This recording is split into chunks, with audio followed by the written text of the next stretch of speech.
Hello and welcome to Recharge Wrestling. We're here to plug you into the world of professional wrestling. I'm Fisher and I'm here with one of my co-hosts in Krusty. Hey everyone. I am back this week after a short hiatus of 1 week because I've not been well, but I'm back this week. I've taken my Lemsip and my medicine and I'm here. He's back I'm still to not take great, the reins but, and control the chaos, which was myself and Keeney. Yeah, But and fortunately, Keeney's he is now- back because otherwise you'd have had just me. And now that's no Keeney's fun not at all. well as well either. So he managed to get through it last week, but not this week. And now I'm back. But yeah, Tagged in. 2-man pod again. But yeah, I will apologize if I go on mute. We hear any coughing in the background. I do apologize because He's a hero and he's back. I will still be coughing a little bit, but hopefully I should be all right for the duration of this podcast. Which is talking about WWE, Raw and SmackDown this week. Yes. Bit of a build up to War Games, maybe a little bit of that in there. Some predictions, early predictions, maybe, so I can steal some ideas from Frax Fisher. Yeah. But yeah, should we start with SmackDown? Yeah, let's start with SmackDown then. Let's start with the open up because that was sort of the big thing from the show, really, and also was a great match advertised in advance. We knew we were getting the New Day and the Usos one more time for the tag team titles, and I love the story of this. I suggested it a couple of weeks ago that I think they would do this because the New Day are going to be desperate to hold on to their record. I think it makes total sense that they went for this. And obviously, I think it was the right result with the Usos retaining their titles and breaking the New Day's record, passing their previous one. So that officially passed on Monday. Done. But yeah, it was a really, really good match. And as usual, these two teams put on a great show, didn't they? Yeah, I really enjoyed this. I liked the finish with the 1D as Kofi jumped off the top rope. That was really cool. And yeah, these guys don't miss. I mean, I did get quite critical a little while back where they were just having match after match and it seemed like no other team was ever going to have a chance. But I really, really enjoyed this. And it was a change, I guess, from what we'd had in previous weeks. What do you think they go on to do now? I mean, obviously we've got War Games in the way, but maybe after that, what do you think is the course? Yeah, it'll be interesting because obviously War Games, they'll be in the War Games match. That's pretty much confirmed at this point. But yeah, it'll be interesting to see who they face afterwards. Something that has just popped in my head. Where the Street Profits gone? I was thinking that because they haven't been on TV for weeks. No, not heard anything about an injury or anything. Maybe they're rebranding themselves. I don't know. Maybe it's a bit strange. They've gone quiet. But yeah, there's not too many obvious tag teams to face next. There's a possibility that maybe the Brutes feud will continue. Unless they push the Sami Zayn, Kevin Owens thing soon, but I don't. I wouldn't mind seeing. I've said it before. Drew and Sheamus. Drew and Sheamus, maybe, yeah. And I'm not sure. A realistic tag team to beat them as well. The Viking Raiders, now that they're back, maybe. I'm not really sure. I'm not as much as they're good. I'm not convinced they would beat the Usos. Oh no, I'm not saying they should win. I'm just saying that they could be the next feud. Yeah, because we haven't really seen that. I don't think not in a long time anyway. Really good match. And I thought the commentary from Michael Cole in this match was really, really good. Talking about the history between the two teams, the previous matches, like the Hell in a Cell match that they had, and the story between sort of Kofi Mania. They talked about that where the Usos forfeited in the tag team gauntlet to set up Kofi getting his run. There's some really, really good stuff, callbacks in this match, and really, really strong opener. I was surprised it didn't main event the show. I was like, wow, we're opening with this. But still a really good way to start SmackDown. Started it off really strong. Yeah, definitely. Really enjoyed this. Should we talk, since we started talking about the start of the show, should we go on to the end? Yeah, so basically, as soon as this happens, the Usos go backstage and they celebrate with Roman. And then Roman said, I've got something I need to address later on. And obviously that was the sort of main event segment of the show. He comes down, full entrance with the bloodline. Sami Zayn, by the way, was not there this week because I think he had a death in his family or something like that. So he had some personal issues to sort of get to. I'm not exactly sure what it was, but it's something like that. So he was away for that reason, which they did acknowledge on commentary. But the rest of the bloodline were all there in full, and there were a lot of "We want Sammy" chants at one point. But we got basically the setup for the men's WarGames match here, didn't we? Yeah. So I really enjoyed this segment actually. Brawling Brutes come out, who I've noticed are always using their own music now, which I guess really solidifies them as a team. I know we would have had that for a little while, but it's always interesting to see. Say they've got backups, pretty obvious who it's going to be. Sheamus back from his wedding, in the real world wedding anyway. It'd be great to see him. The mic, they absolutely messed the mic up here, funny. Which was hilarious, with Sheamus talking but actually not being heard on the mic. But Roman really played it out well here, basically taking the mick out of Sheamus. Yeah, he was like, "You can't even get the mic to work. What are you going to do?" Which was really clever. Really I like good, that, because sometimes they stumble, don't they? They don't really know what to do. Yeah. And then Drew, interestingly, comes to the rescue, which, as you said, it's all but confirmed that this is going to be our men's. Yeah, well, the bloodline are match. on the Survivor Series poster, and there's a team of 5. Well, obviously, like I say, Sammy wasn't there, so it was four here. But it was a 4-on-4 brawl here. But obviously, this Friday, Sami Zayn has a World Cup match against Butch, so that's obviously in that feud. So I think we're going to get the fifth member revealed on SmackDown to counter Sami Zayn, is what I'm guessing. But yeah, this was a fun segment. It was brawl to go off the. I wonder if he hadn't had his injury, would it have been Kevin Owens? Well, this is what I was going to speculate. So I've read some stuff in the last couple of hours actually about this, because a lot of people were saying, a lot of people were saying last Friday, I bet it's Kevin Owens. A lot of people were speculating him. Some people speculated maybe like a Tyler Bate, purely because his connection with Pete Dunne and it being an all British faction, but he's not had any interaction with Roman or anything, so I don't think that makes sense personally. I mean, that would be cool, but I mean, I don't know. I mean, you'll be better in a better standing to answer than me, but I'm not sure what he's doing on NXT at the moment. I mean, he had his initial. Oh, he's gone quiet, which is why he's gone quiet. I think most people speculated Kevin Owens, and then obviously there was a live event. I think it was last week, and he hurt himself. He limped to the back, and it was reported he's got some sort of sprain or strain.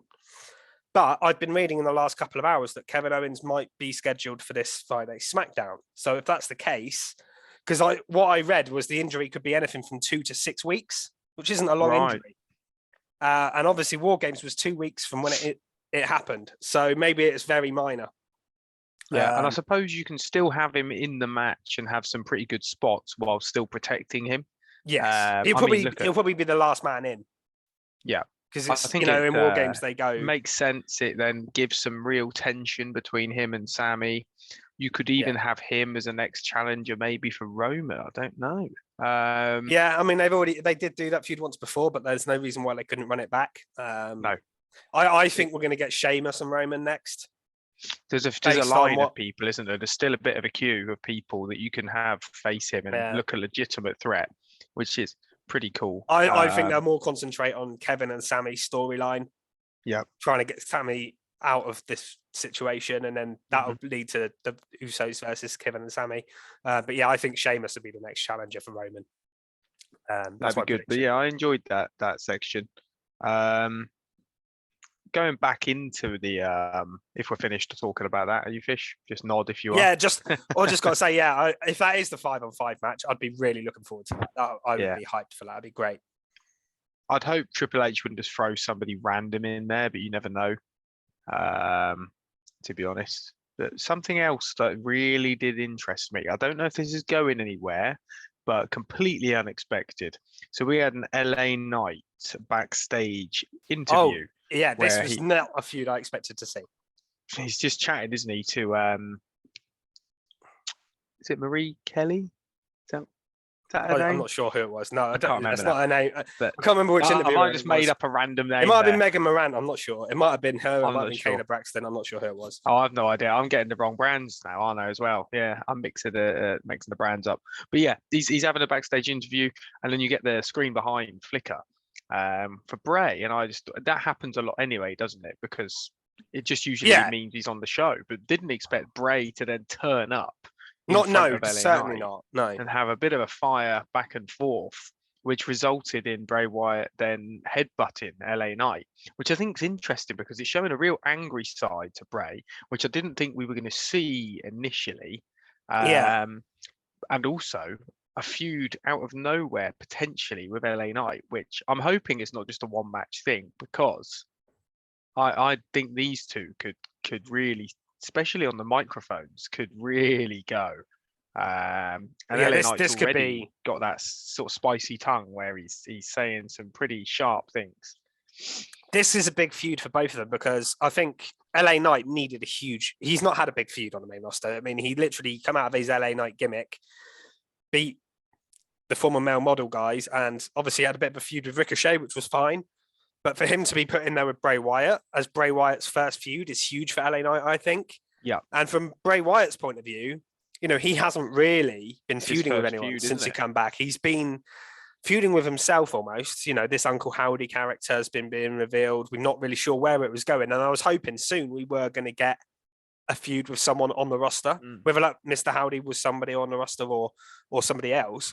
Yeah, I certainly wasn't expecting it to be LA Knight, but I'm over the moon because I think, like you say, the promos are going to be interesting to know where this is going to go as well, because you're going to get some serious heat on LA Knight just because of his microphone work. But if Bray is like angry, like it is that it's not really face heel, is it? No. And I wonder whether, I mean, on paper you'd say LA Knight's going to lose this feud, but is there I would other assume impacts? Are there other impacts which are going to cause this?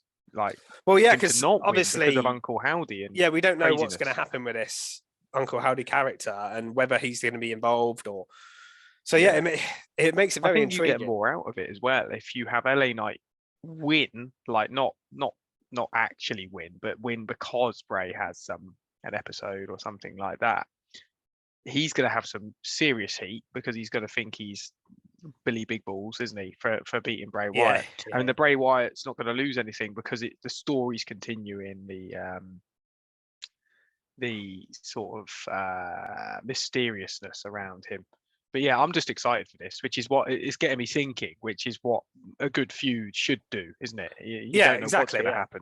No, it's really exciting. Like, I don't think anyone expected this feud.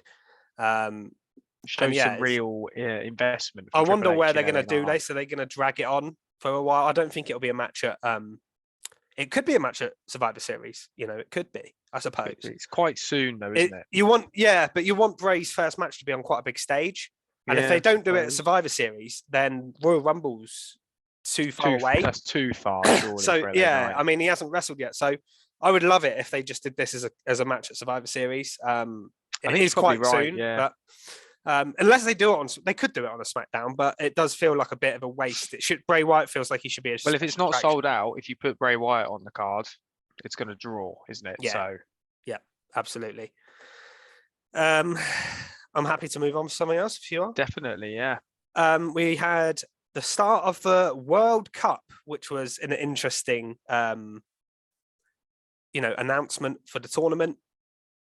We got the full announcement of the competitors. We got the first two matches in there. Interestingly, we got Mustafa Ali on there, replacing the injured Rey Mysterio from SmackDown. So Mustafa Ali, obviously from Raw, but we got Shinsuke Nakamura versus Santos Escobar. We talked about the importance of them having a one-on-one match and the importance really of Escobar getting a big win to sort of kickstart his career on SmackDown, and that's exactly what he got here. Yeah. Which was needed. Yeah, I was pleased. But I mean, it was a very good match. Yeah, it was pretty good. As you say, definitely needed that win. Yeah, absolutely. I think it was a top rope phantom driver in the end. It's quite an impressive finish to the match from Escobar.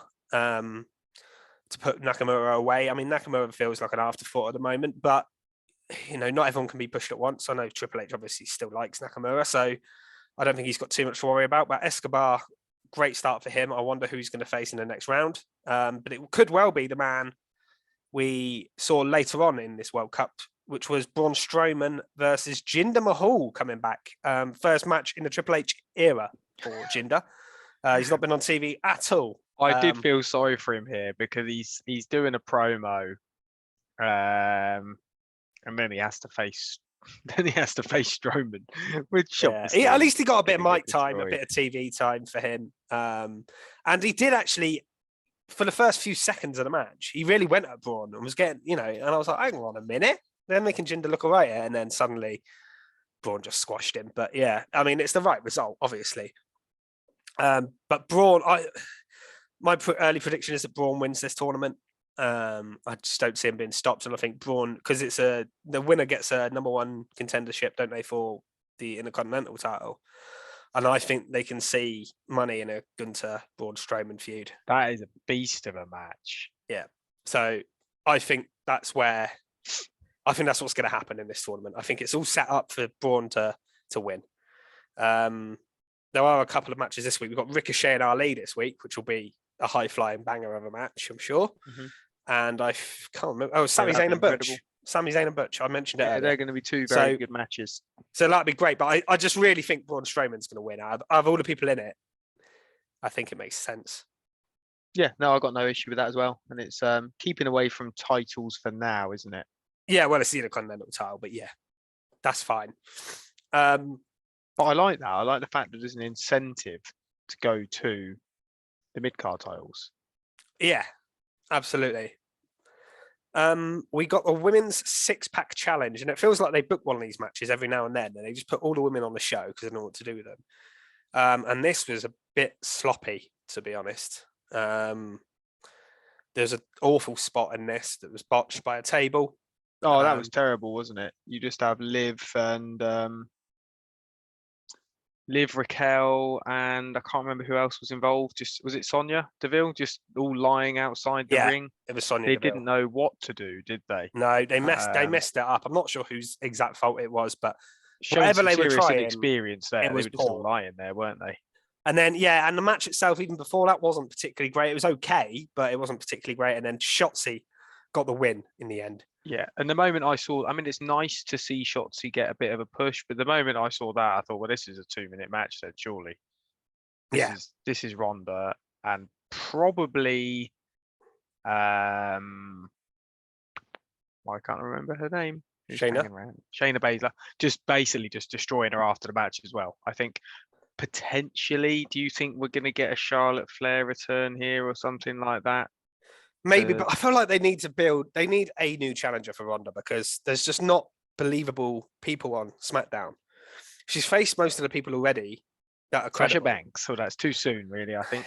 I would love it, but yeah, I just don't see it. I mean, you could do They're going to save that, aren't they, for Rumble, which is what I'm thinking with Charlotte. Are they going to, if they've waited this long, why not? Survivor Series is in Boston, which is Sasha Banks' hometown. I mean, it would be the perfect time for her to return. I've heard some speculation she could even show up at Full Gear on Saturday. I don't think that's going to happen. I'm not sure about her in terms of her return date. It seems like she's got so much going on outside of wrestling at the moment. I'm not sure about Sasha Banks right now. No. But I would love it if she returned at Survivor Series and confronted Ronda after the match or something. That would be perfect. Or got involved in the women's WarGames match. But this match was a little bit messy. Lacey Evans took the pin. I actually thought, do you know what? I had a feeling going into the match that Lacey Evans was going to win purely because it was on Veterans Day. And Lacey Evans, obviously, famously is a Marine, isn't she? And I just had a feeling, I was like, oh, they're going to bloody get Lacey to win this for that, aren't they? But they didn't. They had to actually take the pin. So I was quite surprised by that. After the match, Shotzi went backstage and had a little chat with Emma, who didn't do much on this show. Emma was looking for Madcap Moss, which was...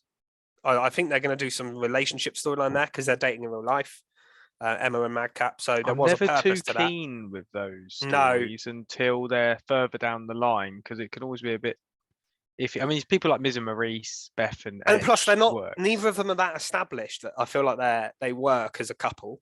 Like Miz and Maurice. I mean, Miz has been around so long that you can do that, and like if it's Seth and Becky or someone like two top stars. But yeah, Emma and Madcap would be a bit random. But yeah, anyway, they're interrupted by Shayna, and then Shotzi's basically running her mouth saying she can cause a shock. And then she turns around to tell Ronda, and Shayna Baszler chokes her out. I really like the use of Shayna Baszler at the moment. This is how she should be booked. Exactly, yeah. She was wasted for years, wasn't she? Yeah, just a badass who can choke people out anytime she wants. Doesn't even have to wrestle that often. Just doing it backstage to people, all that kind of stuff. Is great. But I think we've got shots of Shayna on Friday, so that should be an interesting one. For sure. Yeah, I mean, surely Shotzi can't win. But yeah, but she can't lose. She can't lose. Yeah, she can't lose because that'd just be insane. Screwy finish or a roll up, probably. Maybe you get someone in Shotzi's corner. Emma, maybe after what we saw last week. But yeah, possibly. Raquel was a tag team partner before, so you could do that. But yeah. So moving on, I guess the only other thing I can say that was noteworthy was the Viking Raiders appearing with Sarah Logan. Yeah, so there was an advertised match of Zelina Vega versus B-Fab. I was like, okay, here we go. Here comes the 5-star classic. And then as they do their entrances, the Viking Raiders music hits. Sarah Logan appears on the ramp, and then the Viking Raiders attack them. Zelina Vega managed to run away, but B-Fab got taken out by Sarah Logan. Legado and Hit Row both got destroyed. Yeah, so they might have to team up now rather than feud. Yeah, it'd be interesting to see how that works, to be honest. It could be a triple threat feud of some sort. I'm not really sure where it's going, but you've got the 3 women involved. Basically, it's 3 factions, isn't it? With 2 men and 1 woman. So yeah, it could be quite interesting, actually, couldn't it? Could be an interesting dynamic. Sarah Logan had a new look, which I've seen her get some heat for because apparently there's a wrestler that she copied it from who looks exactly I've seen pictures. It does look very similar, but whatever. I mean, yeah, it is. I don't think the wrestler's big enough to really be that bothered by. But yeah, she looks pretty cool. Angry. Yeah, and I think the Viking Raiders were doing really well when just before the injury happened. They had that good match with the New Day, and they were tearing through them. Like they were beating them all the time, and so it'll be interesting to see if they can pick up where they left off because I felt like they were on a bit. Yeah, of they a were roll. doing really well. The last match they had was awesome, wasn't it? Yeah, the one with the New Day, the Viking Rules match or whatever. That was sick. Yeah, I enjoyed that a lot. It was good. So yeah, hopefully they can continue that now. And at least there's some tag teams on SmackDown. We're getting some. Yeah, we're getting all sorts going on. I'm enjoying it. Well, I think that's all for SmackDown for me. That was anything noteworthy. I think that was most of the show actually. That was pretty much it. Yeah. So on to Raw is War. Where would you like to start on this? I think we need to talk about Austin Theory because last week, obviously, we had the cash-in, the failed cash-in. People saying he was buried. People were rightly unhappy with the booking. The waste of the money back. You mentioned it on the podcast last week. Obviously, I wasn't here, but I listened to it. About that. But, and a lot of people saying, Austin Theory's like dead in the water now. What does he do from here? I think they did a great job. This is perfect. Of bringing him back, changing him completely. No selfie. He didn't bring the phone out with him. He's got a new beard. Serious. Yeah. He looks pretty cool now, actually. He cut a good promo, and then he went after Rollins at the end. Yeah. So, I think, actually, I mean, he mentioned it in his promo. He said having the money in the bank was actually holding me back. And at first, I was like, but it's not, though, is it? But then when I watched the show, and I was like, do you know what? I'm probably right.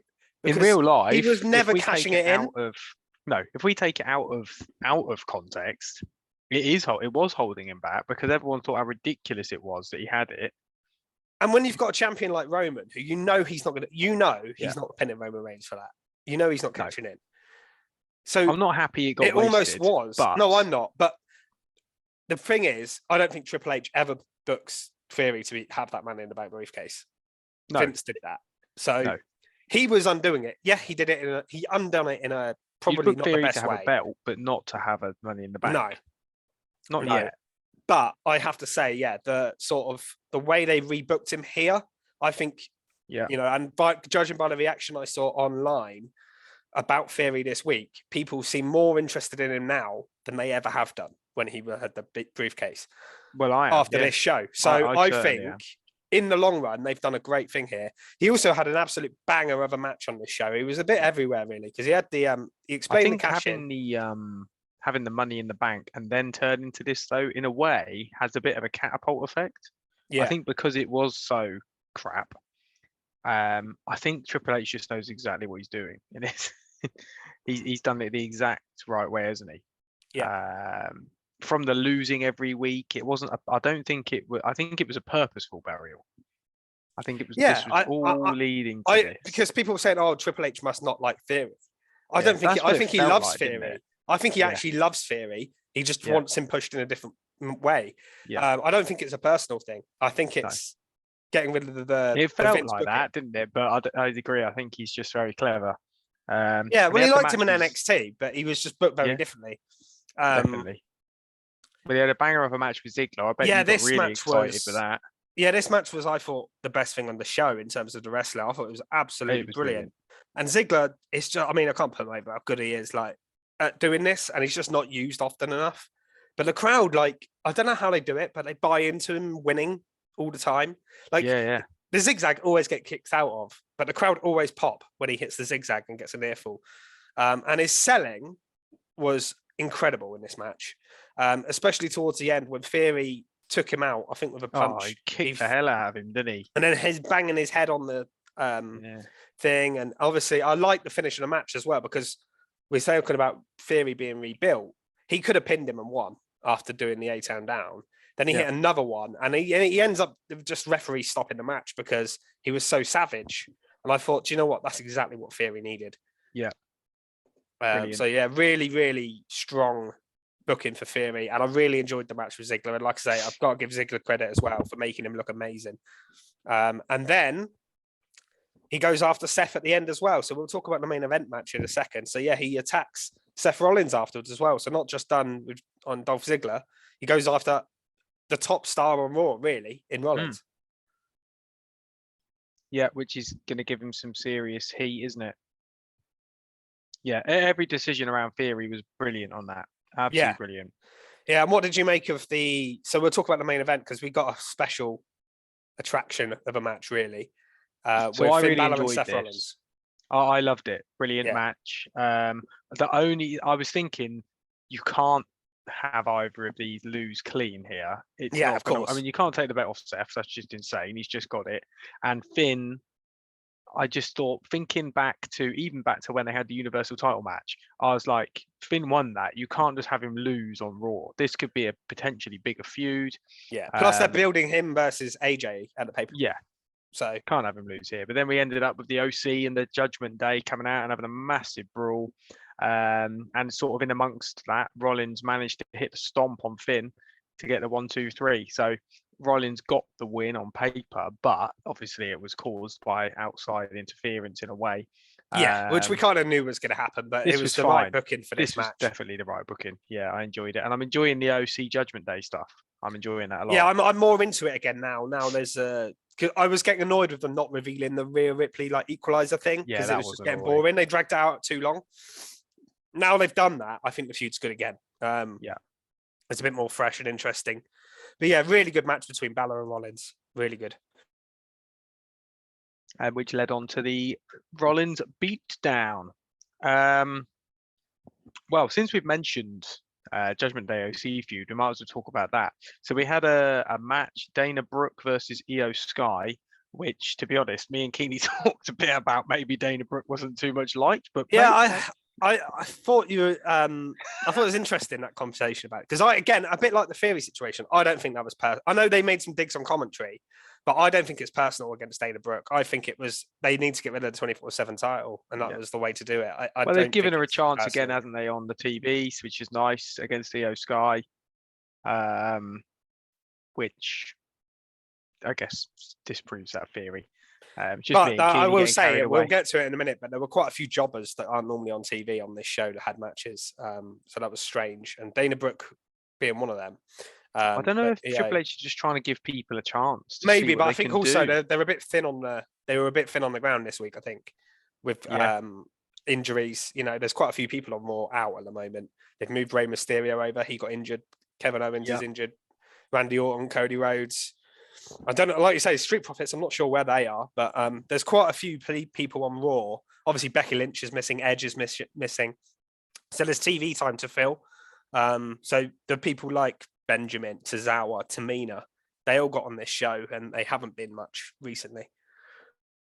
No, definitely. But it is nice to see something a little bit different, I guess. I agree. I think it was just a little bit too much of one Raw, which maybe brought the quality of the matches down a little bit. I know we've mentioned two that were really good. With the rest weren't. There were quite a few squash matches on this show that weren't interesting. Yeah. Well, as I think I mentioned to you off air, I wasn't as engaged in Raw and SmackDown this week as I have been in previous weeks, and maybe that is why I was really sort of concentrating on the main feuds, but wasn't too bothered on the filler. Yeah, I think Raw for certain that was the case this week. Yeah. But I guess the real main point of this was that. I don't know what the main point was now. So we were talking about Io and Dana. I've lost myself. So Io wins with an over the moonsault, and then that's it. That was when we set up the Women's WarGames match. That's it. Yeah, that was the point I was getting to. Yeah, I'd lost myself on my notes. That's all right. Mia Yim coming out. Yeah, to announce that she's in the WarGames match, which is cool. Look forward to seeing that. Yeah, and then Rhea Ripley, obviously, on the opposite side of that. Yeah, and tells Damage Control. So now we've got 9 names confirmed out of 10. So we've got all 5 members of the Heels. You've got Damage Control, Nikki Cross, and Rhea. And then you've got the 4 baby faces: Bianca, Alexa, Asuka, and Mia Yim. So there's 1 spot remaining. I'm assuming it's going to be Candice LeRae at this point. Yeah, I think because they took her out, but I don't know. She hasn't been on Raw for a couple of weeks, but I think I agree it's going to be, and I think we'll see her this coming Monday. Yeah. But talking about Mia Yim, I mean, as you say, it sort of all feels it sort of goes from one thing to the other, doesn't it? So Mia Yim had a match versus Tamina. Yeah. As you say, another quite harshly you call them jobbers, but yeah. Well, she is a jobber, isn't she? Ain't nobody meaner, Fisher. Don't you ever forget that. But yeah, Mia Yim got the win. There's not much else to say about that. No, the match was short, and it was just basically to give Mia Yim a first match and a first win, which is fine. You don't have to have a wrestle. No. Thing is, I thought, they're probably going to have a match against someone like Io Shirai or Dakota Kai, and then get pinned or rolled up on her first match. I'd rather her just have a quick squash match and beat Tamina, and save them wrestling for the pay-per-view. She looks really cool now as well. One thing I did, she does look. She's got old Becky Lynch goggles on. Yeah, I think she fits. I know you said it last week as well. I think she fits really well with the OC. She does. I think she just seems really cool, and I like the fact they've given her a nickname and everything. And yeah, I think it's quite cool. I like the little comedy elements they have as well. Sometimes I don't like it, but I quite liked the Gallows. Gallows sort of comments, which was just quite funny with me and playing off of that.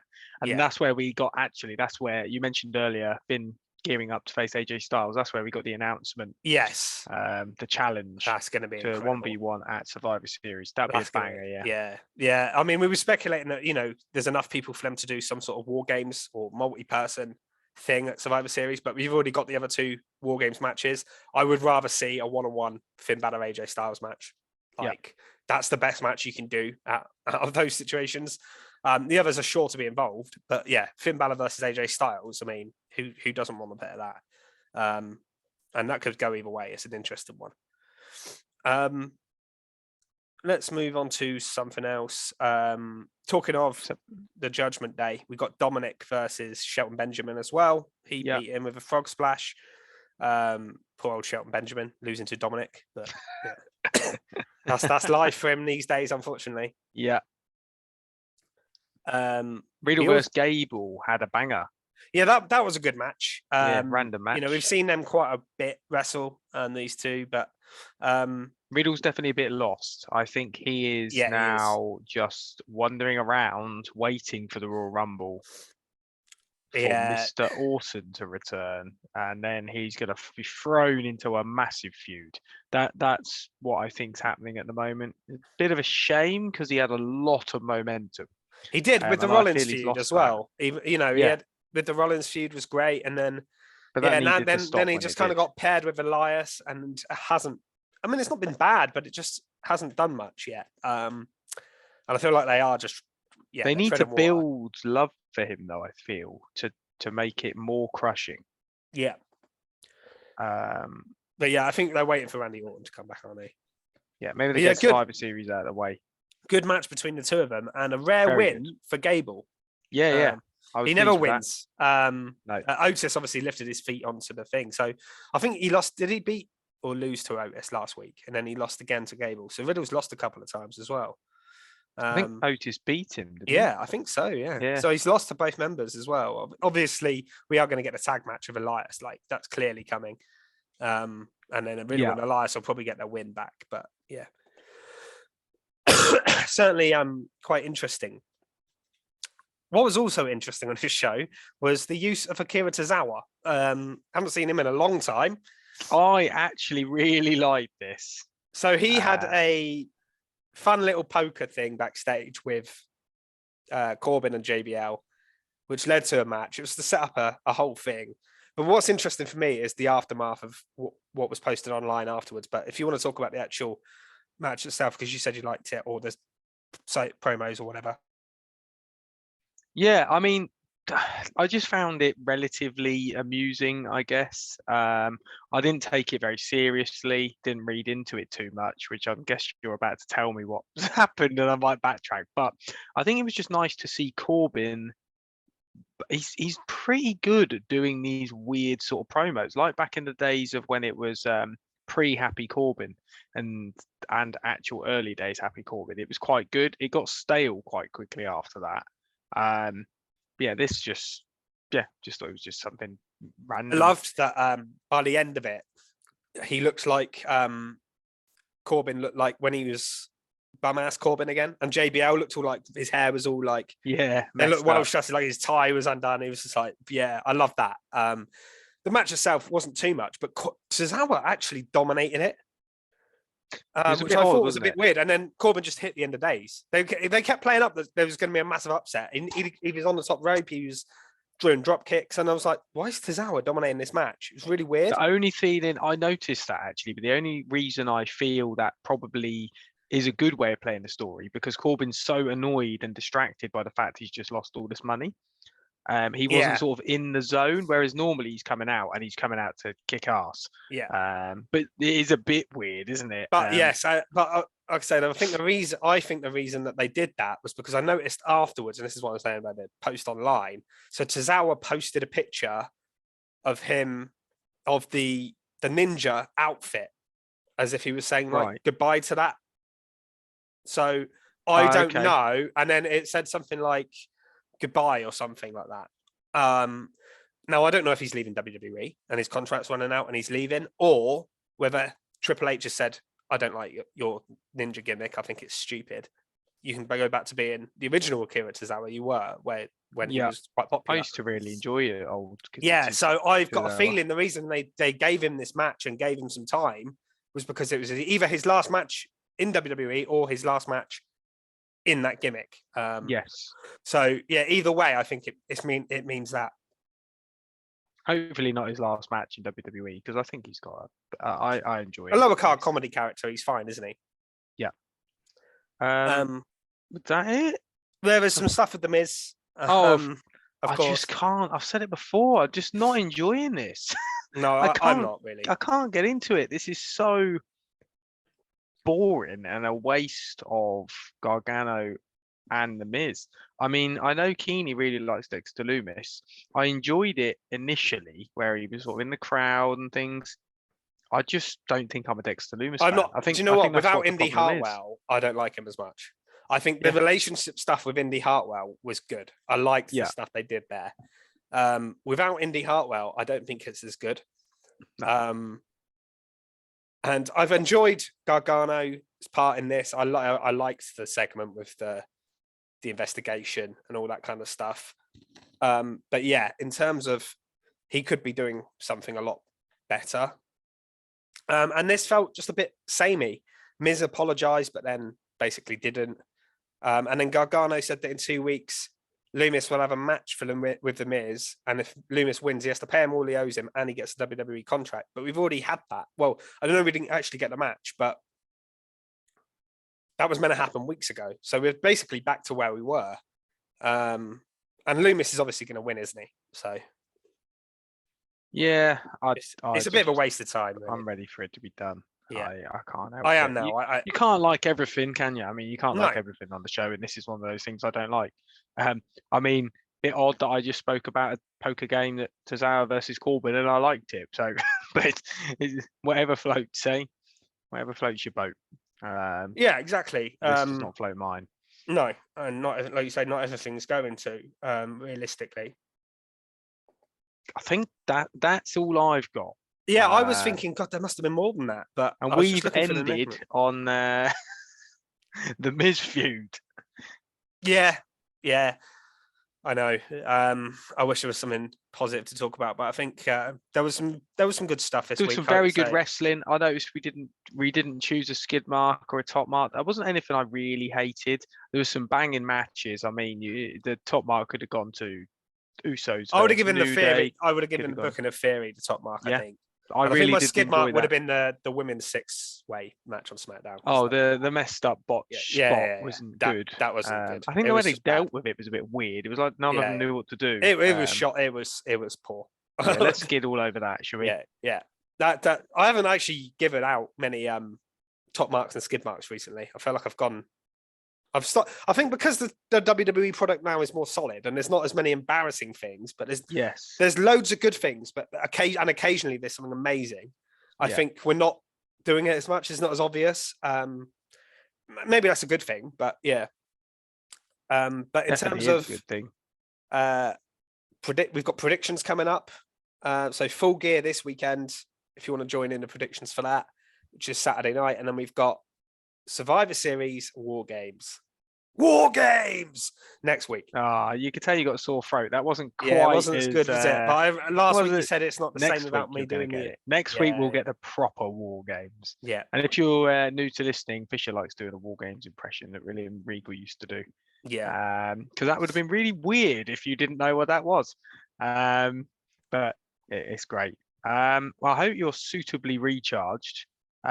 Keep an eye, as Fisher said, because we will fire out our predictions next week. We actually have some AEW predictions this week, which you can join in on our Twitter. Whether or not you've been in our little tournament or not, please follow us and join in. It's just a bit of fun. At Recharge Wrestle. Yes, that's it, at Recharge Wrestle. And if you're listening to this on podcast, please follow us on YouTube, give us a like and subscribe. We are Recharge Wrestling. If you type that into your search bar, you should see us somewhere down there. And we will see you all next week. Goodbye. Bye-bye.